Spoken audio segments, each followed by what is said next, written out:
Hey everybody, this is going to be a short presentation for the Preceptor orientation for all EMS students of Pierpont Community and Technical College for EMT, Advanced EMT, and Paramedic.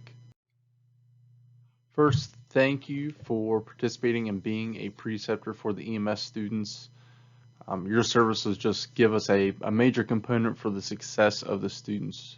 By participating in this, you're simply paying it forward, same way that you were precepted whenever you were a student. So thank you for being out there to help our students get through this difficult and tough phase.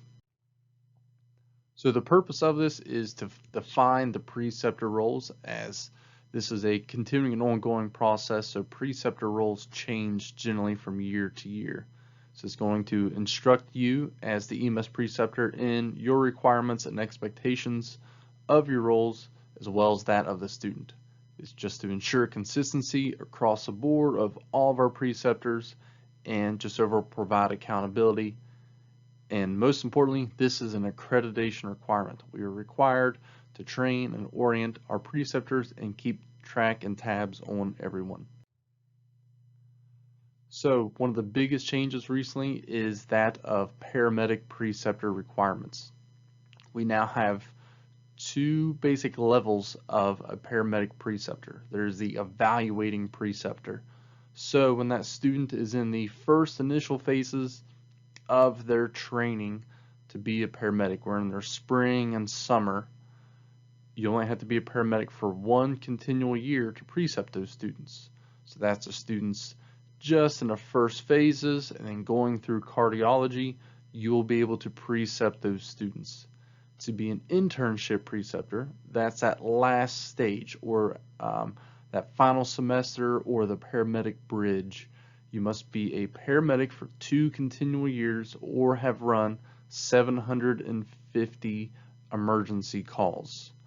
So those paramedics at a slower agency probably aren't going to hit 750 ALS calls in those 2-year mark, but some people in about that year and a half have hit 750 ALS calls at really busy agencies. So as an internship preceptor, you can precept them at any phase throughout their paramedic education. Also, you must be approved by the clinical coordinator, Rusty Taylor, and by your respective agency at each of your roles. So your agency must approve you as an evaluating preceptor and or internship preceptor. So you may be an experienced and tenured paramedic, but that agency may only feel comfortable letting you be an evaluating preceptor, not that internship preceptor. And last, you may not be in a relationship or be an immediate family member of the student. So we don't want you precepting your spouses, your children, your brothers, your sisters, your boyfriend, your girlfriend, whatever. It's just a big way to create some form of bias. So if you're intimate, you're in a relationship, you're an immediate family member, you may not precept a student that is of that category. So no brothers, no sisters, no daughters, no sons, no boyfriends, no girlfriends, no wives, no husbands. If you're a 6th cousin twice removed, absolutely. But if that's your spouse, somebody you could be create some controversy with, you are not allowed to precept that student. As an EMT preceptor, same things apply with that bias of the relationship or immediate family member. And to be an EMT preceptor, just one continual year in EMS at a minimum of EMT. So if you're a brand new paramedic, you've been around EMS for a year, so you are able to precept that student. As a preceptor, your responsibilities are to be a role model and lead by example. Instill in them a good foundation by being that good role model and leading by example.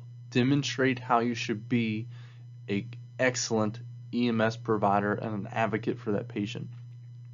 You're going to supervise and educate the student. You're overseeing everything they're doing. You're the subject matter expert. You're telling them and teaching them all the right things to do and educate them. They're there as a learning experience. You are the instructor in the field. The Faculty and staff at Pierpont, train them in the labs and train them for the field. But when they get to the field, in their practicum sessions, you are now their instructor. Teach them what's right. Provide positive and constructive feedback. Give them that feedback, even tell them what they've done wrong, but motivate them. Don't be too harsh on them, but you need to instill in them what they need to do right and what they've done wrong. Do not let them make mistakes. That's where you provide a positive and constructive feedback. Don't let them make mistakes. We're trying to educate them to do the right thing. Making sure that they abide by all policies and procedures. That includes your agency's policies and procedures, state policies and procedures. Again, back to that role model and lead by example and instilling the right principles into them. Maintain a high level of morale and integrity when filling out student evaluations. That evaluation is stuff for us to come back and let us know how we did in the field or how the student has done in the field. So be honest, be constructive, and use good integrity when evaluating that student. Once they are a provider, they are a reflection of you. Take pride in participating and knowing that you had some major part in that student obtaining their certification and becoming an EMS provider. They will truly be a reflection of you.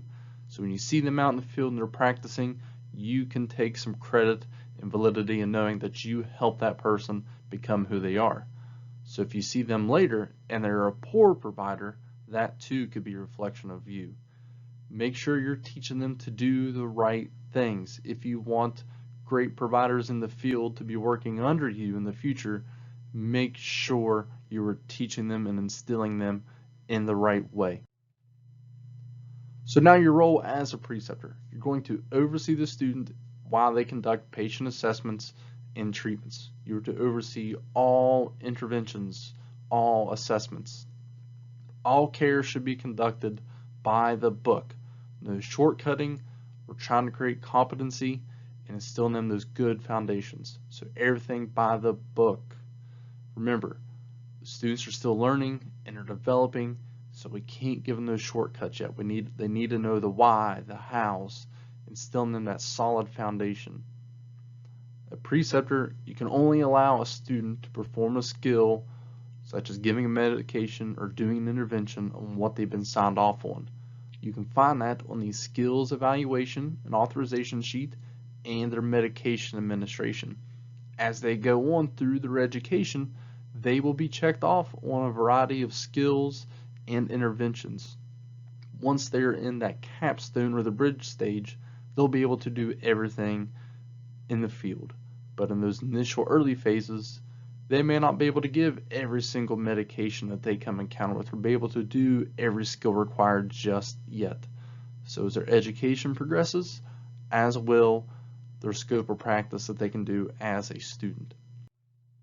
Your crew must consist of a minimum of 3 people. That includes the EMS student, you as a preceptor, and an additional person who will inevitably be the driver. Now, it doesn't have to be a certain driver, but somebody who will be driving the ambulance, whether that's a driver, EMT, AEMT, paramedic, whatever. You are responsible for overseeing all the tasks that student does. So you must be in the back of the ambulance with the student, in the house with the student. You must be almost attached at the hip with that student to directly supervise them. You're to function only as a care provider. Again, not as a driver. If the student's in the back taking care of a patient, that's where you're supposed to be as well. And that student must be identified as a student.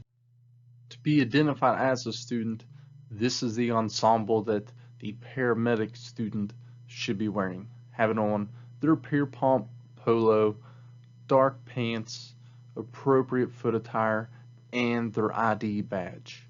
The EMT students should have on the lower garments, the appropriate pants, appropriate footwear, but the shirts may vary for that student, and they too will have identification, generally with identification sticker. Expectations we have of the student are that they should arrive promptly. Just like they're showing up for shift work, they should be there promptly. and wearing all of that student identification attire. The Pierpont polo, for the paramedic students only, appropriate pants, foot attire, and identification. They should look like an EMS provider. They must maintain good personal hygiene. So if this student shows up and they smell like they just got off a 2-day binger, send them home. If they show up and they're not in their appropriate identification, they don't have on their polo, they don't have on appropriate pants, send them home. They are there to be a professional and an advocate of the EMS industry. So if they're not meeting the standards, send them home. They're there to perform assessments and skills under your direct supervision as a preceptor, and to be an advocate of the patient and ultimately provide high levels of EMS and patient care. Again, all under your leadership and supervision. You must also abide by all agency and departmental policies. And one of the most important things is representing Pierpont to the highest regard.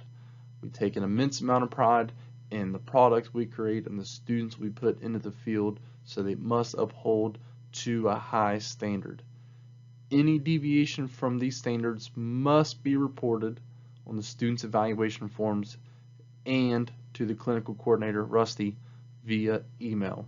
Again, any deviation must be reported on the evaluation forms and to the clinical coordinator. So at the beginning of their shift, review with the student where they're at in class, where their baseline knowledge is, what skills, meds, and interventions they're allowed to do and what they feel comfortable doing, and maybe any areas that they're at that they need assistance with. Whatever topics are covered in class, discuss that with them. Again, be that field educator. Discuss with the student what their role is going to be, of how they're going to fit in with your crew, and then familiarize them with the facility, showing them where any convenience things are at in your station, restrooms, exits, snack machines, coffee, all those big important things. Introduce them, familiarize them with the apparatus of where all the equipment is. Let them get familiar, so in the event of an urgent situation that they know where to get supplies from. And ultimately, just make the student feel welcome. So once you review sheets with them, this is the medication administration sheet that you're going to see. This is what the paramedics have. In that authorization column, there will be initials or dates, and that's going to be where the student has been signed off to give those medications. So you see they'll be covering 73 medications throughout the program, so they must have initials and be signed off on that medication to be permitted to give that under your supervision. This is a list of skills that they're going to be checked off on. So again, as education progresses, so will the skills that they're able to be checked off on and be able to do. Now during this shift, they need to use each patient as an educational experience. Wrap up every call, make sure they're learning something from every single call. In that student's eyes, you are the subject matter expert. So instill in them the knowledge that you have. And let them gain experience. Let them do things. Let them be doing the IVs, giving the medications, doing the assessments. Kind of take that step back approach and let them be getting that experience to become as good of a provider as you are. Any downtime you have, use that efficiently. Not just for snacking and BSing and napping. Mentor that student. You are their educator. They are there to learn from you. Don't waste any time. Time is a crucial factor to the student. Don't let any of it be wasted.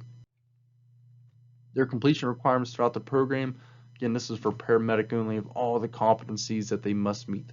You can see here in the pediatric category, they must hit minimums of all those age groups of assessing those kids. Not necessarily required to do any interventions in them, but assess all those categories of ages of pediatrics, adult, and geriatrics.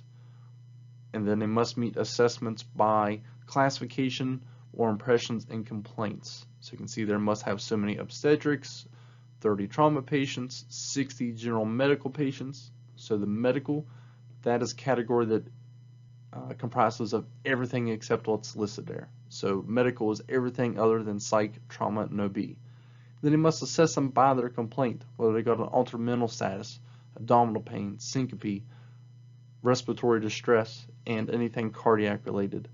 Then the interventions they must perform. They must do 50 medication administrations, do 50 vascular accesses, whether that's IV or IO. They must ventilate or perform 10 ventilations and intubate 5 live patients. So again, let them get their experience. Let them be ventilating the patient, starting an IV, giving them medication, performing the intubation. And then it breaks down the bottom there of where their field evaluations and team leads should be. So during the spring, the first initial phase, they need 10 evaluations. And since it's the first baby steps, 5 of those may be BLS. During the summer, they need 15 field evaluations. That's 15 ALS calls. And during the fall, which is their capstone, they need 25 team leads. So that's where they're being the team leader. What designates an ALS call, you may ask? That is a 911 emergency response with patient interview and physical exam. That means the student has performed the patient interview and that physical exam. They've assessed them, asked all their questions and everything, plus a successful IV or IO and on the monitor, or a medication administration and monitor, or successful IV and med admin. So that is successful IV and EKG. That might mean that you've just started an IV and put them on cardiac monitoring and that's it. Or the med admin and ECG. That could be that person who got intranasal or IM Narcan and were put on the monitor. Or the successful IO and med could be that hypoglycemic patient who got the IV and the D50, or the unresponsive who got the IV and the Narcan. But oxygen and oral dissolving Zofran do not count towards an ALS medication. You can't just give them oxygen and put them on the monitor. That's not ALS care. So for ALS calls, in the spring, they need 10 calls total. 5 of those must be ALS, but since it's beginning stages, we'll allow 5 of those to be BLS. During the summer, that's 15 field ALS calls of where the student did all the skills, all the assessments, everything. In the fall, for that team lead, again, 25 ALS calls. For EMT students, they just need to do 10 total patient assessments. That they've assessed the patient, they've interacted in some manner, and they've gotten blood pressures, listened to lung sounds, interacted, and assessed the patient. They're allowed to intervene within BLS protocols. So the EMTs are not out in the field until they've been checked off on all the skills that they can do and all their medications. Now the paramedic capstone term.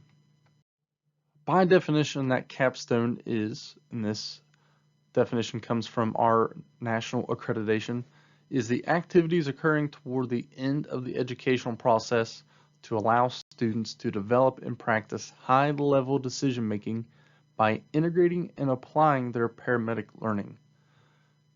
That means at the end of the program, they should be able to know how a paramedic functions, and they should be able to have the ability to perform as a paramedic. So this is their internship as a paramedic, and they're being evaluated on truly being a paramedic. So that student must be the leader of the team. This is when they're being counted for their team leads. So they are to orchestrate and lead the entire call. So they must be deciding what route of care that the patient needs, what they need, what medications, what interventions completely to take care of the patient. They are not required to personally complete those ALS skills, but that call still must be ALS to count as a team lead. So now your role has flipped in this. So since the student will be doing all the orchestrating, all the planning, all the directing, you, the preceptor, are a part of the team. Let the student take charge, make those decisions, be able to handle the patient care. You're just to intervene and be responsible as a good partner and provide whatever patient care you are directed. But ultimately, you're still ensuring that the proper treatment of the patient is being conducted. Your role is to sit back, let the student spread their wings and fly. They need to be able to take care of this patient, and you just need to be able to help them. You are now their partner. Ultimately, though, you're still evaluating their whole competency. And to be able to be a preceptor here, you must be qualified as that internship preceptor, of being that seasoned medic, well or more seasoned medic at 2 years or 750 ALS calls.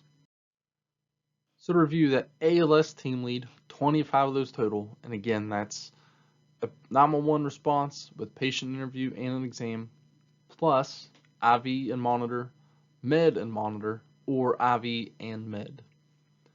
And the oxygen and oral dissolving Zofran, those do not count as an ALS medication. And the skills can be performed by the student or by you as a preceptor. Again, the student's job is to be in charge and be able to really handle that call. When you give the student feedback, that should be given to each student after every single call. Use every call as a learning opportunity. Any correctional feedback, do so in private. It's not proper to chastise a student in front of others. Public shaming is not going to make them successful. Now, positive reinforcement, you can do so in private or in front of others. Maybe that positive reinforcement in front of some peers may boost some confidence in that student to hear that they're getting acclaimed in front of their counterparts. But depending on the personality of the person, depends on where you're going to be able to do that feedback. Now, at the end of the shift, those students are report to you as a preceptor to go and wrap up the whole day, wrap up all the paperwork, everything. And again, discuss on how everything went. It's your responsibility to ensure that the student fulfills the entire shift. If they are scheduled to be there for 8 hours, they need to be there. Per Department of Education standards, we have to track how many hours they spend in all these places. And that's unless other arrangements have been made. If they've planed out with the clinical coordinator or have notified you that they have to leave early or their shift is different to what they've scheduled for, prior arrangements must be made. They just can't cut out early to still get credit for it all.